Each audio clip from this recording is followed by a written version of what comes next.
Welcome to Eastlake. We are an inclusive faith community dedicated to the free search for truth and meaning, seeking to live out a more just and life-giving spirituality in the modern world. We see faith as less about doctrines and dogmas demanding total agreement, but a life to be lived, enjoyed, and given away to others. What unites us is a growing awareness that life is a gift and love is the point. We welcome the entire human family, regardless of race, age, creed, physical abilities, marital or economic status, gender identity, or sexual orientation. So if you are curious and have come to see, if you are tired and have come to rest, if you are grateful and have come to share, if you are journeying and have come to grow, if you are wounded and have come to heal, if you are joyful and have come to shine, welcome home.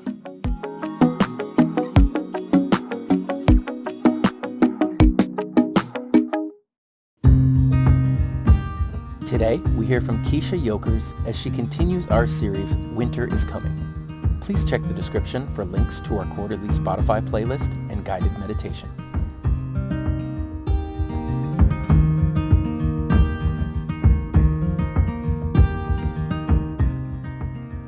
Hello, Eastlake. It's so fun to be here. My name is Kiesha Yokers, and I really am genuinely glad to be here. I was a part of your speaker series last year for the holidays, and 30 years later, it feels like I'm here again. I'm just grateful to go around the sun one more time, which incidentally, I think is like the most middle-aged thing that you could possibly say. And I'm grateful to survive another year of a pandemic. And I'm grateful to have gotten my kids through another year of just wonky education and figuring out what my kids need. And for those of you who have children, you understand it's been hard. So I'm grateful. I'm really grateful to be here with this sweet community that I respect and admire so much. So thanks for having me back. So again, my name is Kiesha. I am a breathwork facilitator. I work in the wellness industry and do a whole bunch of things, but breathwork is one of the things that I love and I'm really passionate about. I live with my husband and 2 children outside of Los Angeles. My husband is in the Navy, is a pilot, and is retiring. And the reason I tell you this is because he's retiring in 6 months. So my world right now feels just all over the place. I am used to change. I move every 2 years. I've been doing this for 14 years. I'm good at that. What I'm not good at is this concept of home. It's even hard for me to say. What am I saying? Home. I don't know what that is anymore. And so, we're in a crazy big season here, and there's a lot of anticipation and a lot of anxiety and a worry for my children and worry for all the things. And so I say that because we're going to be coming home to the Seattle area and where we're both from. So it's scary and it's exciting and it's nerve-wracking and it's a lot of things. And so with that said, I want to take a second to acknowledge if anyone is watching is a service member, whether retired, active duty, whatever. I want to thank you for your service. I want to say that I know holidays are really, really hard and they're lonely. And we have had many a holiday where I am separated from my spouse because he's deployed at Thanksgiving or Christmas, which is what we celebrate, or we're unpacking boxes and we don't know a single soul. And we've had many tearful holidays and many sweet holidays where we learn to just make the best of it and have the best memories, because that's what we do. So I want to take a second to say, wherever you are, thank you for being here. Thank you for your service. And I want to thank your family, your children, your pets even, because all of you, people don't realize what you've sacrificed, what you continue to sacrifice, which is community, which is career, which is family, which is just the privilege of just being where you choose to be. So thank you. I really appreciate you, from one military spouse to you. So we're going to go ahead and we're going to start talking about holidays. And I realize that whatever you celebrate, that's pretty triggering for a lot of people. And for some of us, it's just totally sweet. But I think if you've been on earth for, a few years, not all holidays are sweet. And so I want to start by breathing into this time together. So the reason I do this is because I want to acknowledge that we are all coming from different places. Some of y'all had a Christmas tree up in August. That's a type. Like that's a whole type of person. Do you? Some of you are coming to the holiday season kicking and screaming, and some of you are exhausted post Thanksgiving, and maybe even a little triggered if this was your first Thanksgiving with family in a bit. It can be tough. And some of you are filled with grief. And I just want to acknowledge that we're not all coming from the same place, but we're going to spend just a few short minutes in community together today. And I want to sort of level the playing field and create some homeostasis for us. However you come, if you will just let me hold this space for you. So let's just breathe real quick. So speaking of military, this actually is something I know that the Navy SEALs use, this type of breath. It's something that will take you from an activated nervous system, which, is our fight or flight nervous system, response that we've been in for the last 2 years. And it'll take you from that to your parasympathetic nervous system, which is your rest and digest, which is what we want to be in. It's where we heal. So let's breathe. So this is called box breathing. And what you do is you breathe in for 4. So you'll just inhale for 4, and I'll count it for you. And then you'll hold at the top. You'll just hold your breath for 4 seconds. And then you exhale for 4 seconds. And then you hold it for 4 seconds. So it's breathe in and hold, and exhale and hold. Super easy. So I'll count it for you. Let's just do it a few times. Ready? Okay. Breathe in. 1, 2, 3, 4. Hold. 2, 3, 4. Exhale. 2, 3, 4. And hold. 2, 3, 4. Let's do it again. Breathe in. 2, 3, 4. And hold. 2, 3, 4. Exhale. 2, 3, 4. And hold. 2, 3, 4. Breathe in.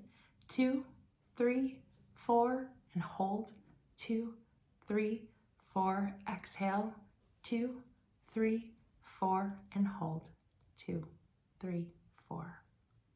So hopefully you can use that with the rest of the holiday season, because you'll probably need it. Okay, so holidays. I was asked to share with you a holiday memory that was really significant. And I'm going to start by asking you, would you believe me if I told you that I believe that hope is the one thing that makes it all worth it? And by it, I mean like our entire lives. And even after 2 very, very dark years, that hope, not even the guarantee of whatever it is you want or what you think you need, but just hope, the act of it itself is literally the thing that can sustain our hearts, not only in this season, but for our entire lives. Hope is something that political campaigns have been built on. Hope is something that is a theme that we see in story, in text, in song, in art. Hope is something that is universal. And there's a reason. Many people, and by the way, I'm not a professional speaker. I just love to talk, and I am going to look at my notes. So many people experience hope in their childhood. They experience a childhood. There are actually people on this earth, believe it or not, who had not a perfect childhood, but the kind of childhood that it's the way it's intended to be, right? It's sweet, it's innocent, it's protected, it's secure, it's stable. And those people experienced hope in their childhood. Now, not everyone had that, and not everyone who had that their whole lives, but believe it or not, there are some people who had that. Childhood is such a sweet time, and as a parent, I'm watching that going, wow, it really is magical. It is really sweet. And it's full of wishes and dreams and fantasy and make-believe. And I'm really grateful that I'm watching my children experience that. My experience was a little bit different in my childhood. And I will say I had many, many moments of sweetness in my life. But my general experience of holidays were of not seeing a lot of hope for a lot of years. So, but I will say that there was this one Christmas that was unbelievable. And I've been holding on to the hope of that Christmas like for most of my entire life. And you'll figure out like what my age range is pretty quick here. So let me just paint the picture for you. It was the late 80s and I was not a child who asked for a lot. Like I never did. And there was a reason for that. I had a single parent mother. I was an only child, and my mom worked hard, y'all. Like she worked so hard, and to just make it. And so there were times where like food was like, scarcity, and there were times where rent may not have been paid, and there were hard times. And when you are a child of a single parent, you're acutely aware of finances way before your time. And so asking for things was something that I taught myself not to do. I didn't want to ask for too much. And I didn't want to be a burden ever to my mom. And so I taught myself not to ask for too much. And I know that sounds really sad, but it was just a coping mechanism because I didn't want to ask for too much. I didn't want to burden her, and I didn't want to hope for too much. And so I wanted to be content with whatever it was I had. Didn't do it perfectly, but it was something that I probably mastered or got pretty good at younger than I should have. Hey Eastlake, Peter here. Thanks so much for tuning in to watch this message. I wanted to do just a quick interruption to say thank you to so many of you who are making regular contributions to Eastlake. Eastlake is a nonprofit, and everything that we do is because of a community of consistent and generous people who really believe in this place and want to see it continue. So if you're a part of that community, thank you for how you make this place go. If you are tuning in regularly and are part of this community, but you haven't yet jumped into making a financial contribution, we would encourage you to do that and encourage you to go to eastlakecc.com to help support Eastlake as a community and continue to make these messages possible. Thanks so much for letting me interrupt your message. Let's jump back in. So this one year, we were living at my grandparents' house. So there were times we were in and out of like our own apartments and then back in my grandparents'. And just a shout out for all the grandparents around the world. I mean, this is not just in our country, but around the world that are stability for their families. There's so many, Nana and Papas and, whatever you call them, that are holding it down for their adult children and their children, and mine were no different. They were absolutely stability for me. And so we were living in their home, and again, the late 80s, and as a kid who didn't ask for much, there was only a few things in my life I wanted. I wanted a Cabbage Patch doll. I'm thinking about my childhood. I needed a Cabbage Patch doll, and I wanted a sweet style bike.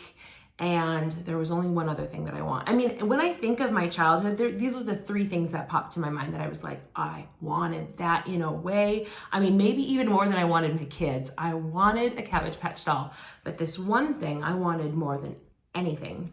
And it was a My Little Pony Dream Castle. And if you don't know what that is, we're not the same generation. But if you do know what it is, then you know how beautiful it was. You know that all hope and dreams rested in this castle. And the funny thing is, I remember watching the commercials and like feeling tingling all over my body, feeling like, oh my God, I need that. I want that more than anything in the world. It's like, it was beautiful. And my kids don't understand commercials. Like, they watch streaming services. My kids don't understand. They don't have that feeling, like that longing when a commercial comes on, and that hope of like, oh my gosh, Mom, I want that. Please, I want that. Like, they don't do that because my kids say things like, Mom, can you order that on Amazon? Can you Prime that? And listen, y'all, I'm telling you, my answer to that is no. And who are you talking to like that? Like, I am shocked. I don't know where they got this. I don't understand it. So they are very different than the way my husband and I grew up. And so that when they say, I want that so bad, I'm like, no, you don't. You do not know about longing. Let me tell you about the 80s, which is like a phrase in our house. Let me tell you about the 80s. So this castle, I said to my family, I don't need the socks this year. You can save this. I don't need new clothes this year. Don't get me any books. Save your pennies for that My Little Pony Dream Castle. Everybody knew. Everybody. Santa knew. Everybody knew. That's the only thing I wanted. And I was pretty clear. So Christmas morning comes and I'm in my long jammy dress. It's like this, I think it was like this white dress with like little ruffles. And in our family, my mom would read the Christmas story before presents, and then she would pray. And hey, that's sweet. It's so beautiful. Thank you, Mom. But honestly, all I wanted was presents. And if that was your upbringing, you know the pain of like, okay, I'm gonna sit through this story. Could you read a little faster? So we're finished. It's present time. I open all of my presents and I get to, there's one box. Gosh, this is like a movie. It's like a Hallmark movie. There was one box under the tree and it's a small box. And you know what I know? That My Little Pony Dream Castle is not in that box, and so I don't really care what's in that box. I mean, I was mad. I was really, really mad. But I'm also, I was a pleaser from a very young age, and so of course I was never gonna show you how mad I was. I didn't understand what the stages of grief were like at 7 years old, but I was experiencing like the bargaining, the anger, like finally moving to acceptance, opening it. I don't even know what it was. It doesn't matter. It wasn't the castle. And that's all I wanted. So I thanked my family. I sat there and I tried to be grateful. I couldn't think about like all the cool stuff that I may have gotten because, well, you know. So for some reason, the adults were doing like this thing where they were making a big deal like, oh, Kiesha, did you get what you wanted? Oh, are you happy? Like they're asking me these weird questions and I remember thinking, stop, like this is killing me because I actually was trying not to cry. I was so disappointed and I was trying not to cry and I was afraid I'd hurt my mom's feelings if I came across as ungrateful. So we can unpack all these family dynamics later, but this is how I was feeling. So the next moment I hear sleigh bells and outside, like kind of in the distance, there's like sleigh bells and it caught my attention, but I don't know. It just was weird. I didn't know what it was. And then my mom said, Kiesha, oh my God, come to the window. And I run to the window and she's like, pointing to the sky, there's Santa Claus. Oh my gosh, I see him. I see his sleigh. Can you see him? And I'm like, no, what are you talking about? I don't see him. And so all the adults are like freaking out. I see him. And so my grandpa runs to the door and he's like, let's go outside and look for him. And I mean, can you feel the excitement and the confusion? And like, I don't know what's happening. He opens the door and I'm looking up and I don't see anything. And he's like, look down. And I did. And before me on the doorstep is the biggest, it's a box. It's obviously a box. And I don't know if this was a thing we did in the 80s or if this was just my family. But it was wrapped, this box was in like, picture a hefty garbage sack, like the big black hefty garbage sack. Somebody just put it in the hefty bag and just closed it up. And that's what we call wrapping. And to this day, I'm like maybe like a standard deviation away from that. I hate wrapping gifts. I do not care. Just get to what's in it. And so that's how we did it in the 80s. So I take this thing by the garbage bag handle and I yank it into the house and I like tear into it and pull the sides down and guess what it is? A My Little Pony Dream Castle. And all of a sudden right now, I feel like tears coming to my eyes, which is funny because I've thought about this story 8 billion times over the course of my life. But it was my castle. And there's a picture of me with my legs and my arms wrapped around it, and you could see the castle, and I am hugging it. And like I'm literally ear to ear, like huge grin. And I remember that joy. And it's funny because somatically right now, as I'm telling you this story, my eyes are welled up with tears. My throat is sort of choking up a little bit. And I can feel like that tingling sensation that I described when I watch that commercial. And it's like just joy. It's just joy in my body. And the thing is that, none of that story, like we think like, what, Santa? Like you didn't think, like you didn't put two and two together. No, I didn't care. All I know is that logic doesn't matter where hope is concerned. I was like from the depths of despair to jingle bells, I was like, hope is back. Maybe it is Santa. And I didn't think through any of it. I opened the door and there it was. And the thing about it is, the thing that is more special than the actual castle is that somebody picked me. They said yes to me. They heard me and they picked me. They picked the thing that I wanted. They said yes. And I think that's the part that means the very most to me.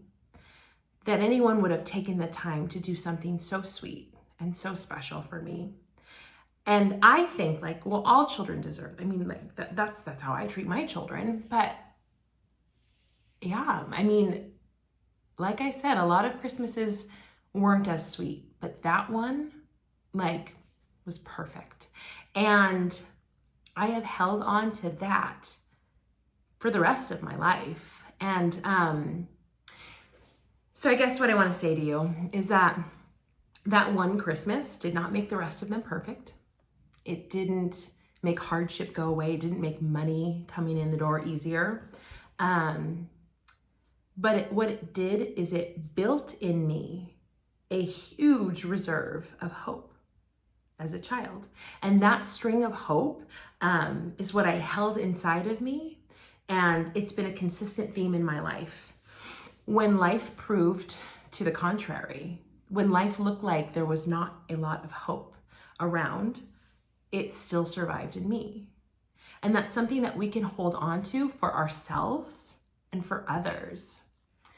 So one of the most painful seasons, as we fast forward, in my life, came later as an adult. And I remember telling a very close friend of mine that I no longer had any hope. I remember those words.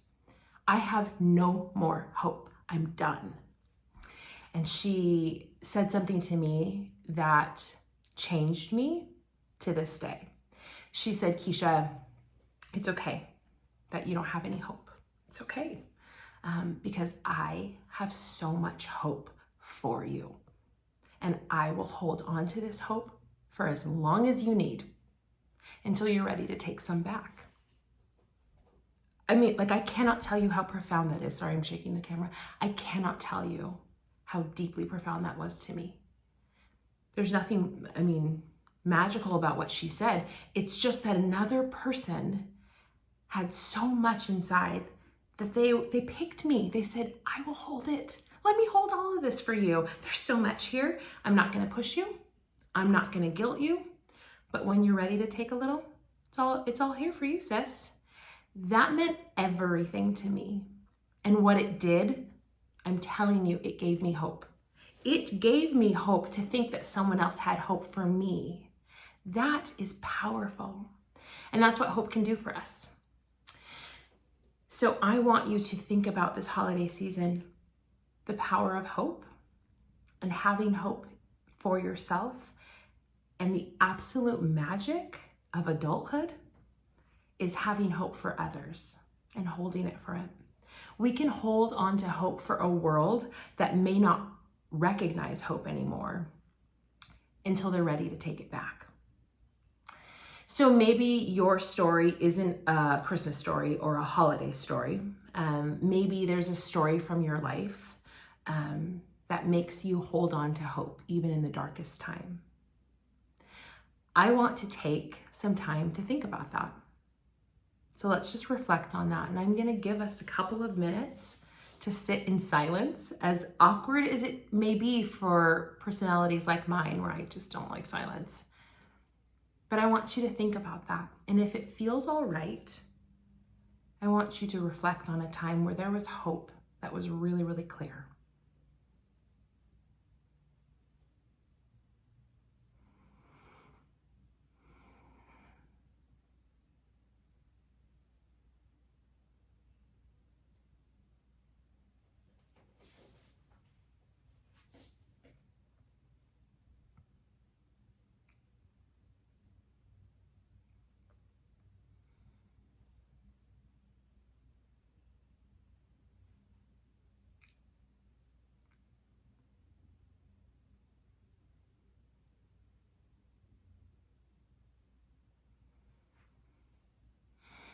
Remember to breathe.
I hope that you were able to identify at least one moment in your life that felt sacred and pure and rare.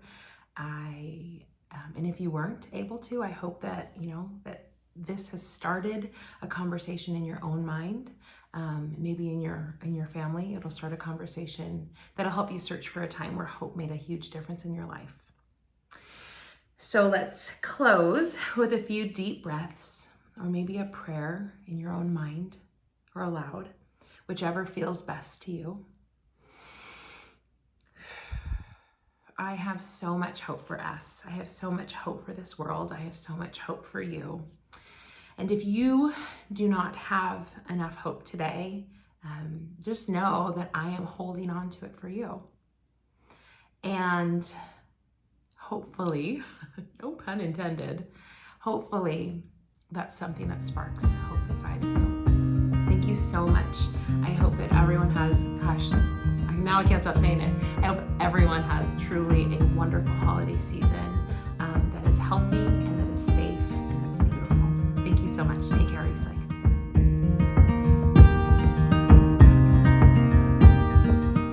Thank you for joining us. To make a donation, head to eastlakecc.com/donate.